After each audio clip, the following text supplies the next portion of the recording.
Assalamualaikum warahmatullahi wabarakatuh. Saya Syafira Marian Putri dengan NIM 191034 semester 3 jurusan Administrasi Publik.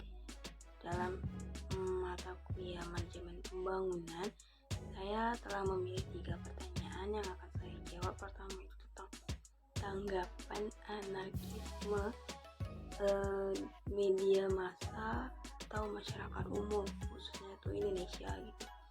Nah, orang Indonesia tuh kan kalau udah dengar anarkisme tuh pasti langsung mikirnya tuh, oh itu membahayakan, itu pasti menyebabkan kerusakan gitu, kehancuran gitu.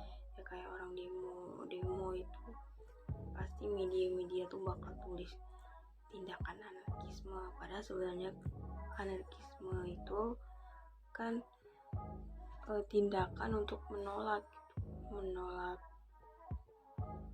kayak adanya tindakan kekerasan, penindasan gitu. Anarkisme itu bukan yang kayak orang-orang pikirin. Nah, jadi anarkisme itu menentang hierarki itu, kesenjangan gitu antara pemerintahan, tapi ada status sosial tertinggi. Terus juga anarkisme itu untuk membuat tuh masyarakat bisa berkumpul secara sederajat tanpa melihat status mereka apa, pendidikan mereka apa gitu. Nah, hal ini juga terjadi karena kurangnya membaca literatur masyarakat kita itu masih kurang. Jadi ya langsung mengancam anarkisme itu membahayakan, menyebabkan kehancuran gitu. Terus yang kedua tuh kenapa liberalisme itu digemari oleh masyarakat modernisme. Liberalisme itu kan kebebasan gitu. Terus kalau postmodernisme itu juga paham tentang kebebasan itu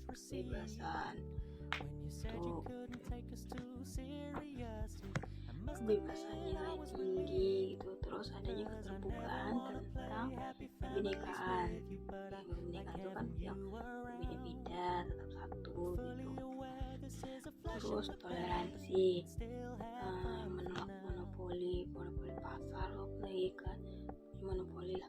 Pimpinan agama juga aliran atau ideologi. Kenapa digemari? Karena liberalisme itu kan kebebasan ini. Makanya postmodern ini disenangi sama kaum atau paham liberalisme gitu. Terus selanjutnya yang pertanyaan ketiga itu kenapa kapitalisme itu rentan terhadap kesenjangan sosial atau lebih kayak kenapa kapitalisme itu menciptakan kesenjangan sosial. Kapitalisme itu kan bebas, negara yang menganut itu Amerika, kemudian orang tahu Amerika lah, kebebasan pasar gitu. Tapi di sini kita lihat setelah Perang Dunia Kedua itu kesenjangan sosialnya makin kelihatan. Lagi negara maju mereka akan terpenuhi pendidikan, kebutuhan sehari-hari mereka gitu.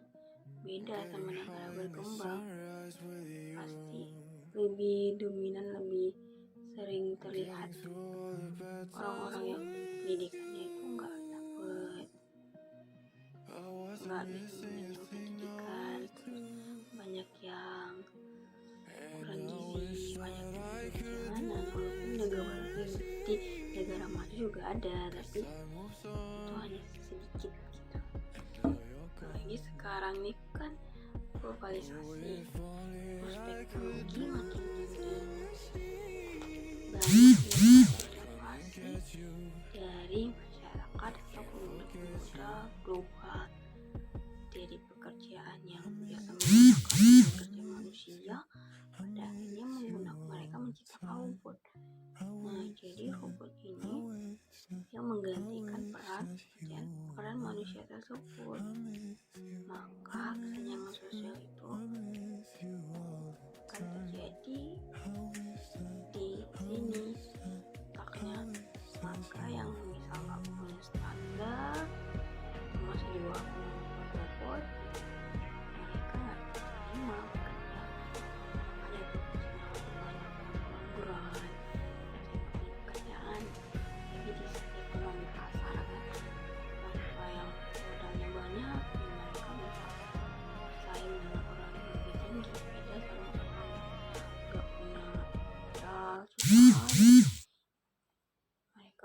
menyesal, mereka bakalan jatuh. Maksudnya tuh lebih ke bakalan tertinggal dari orang-orang itu. Makasih. Assalamualaikum warahmatullahi wabarakatuh.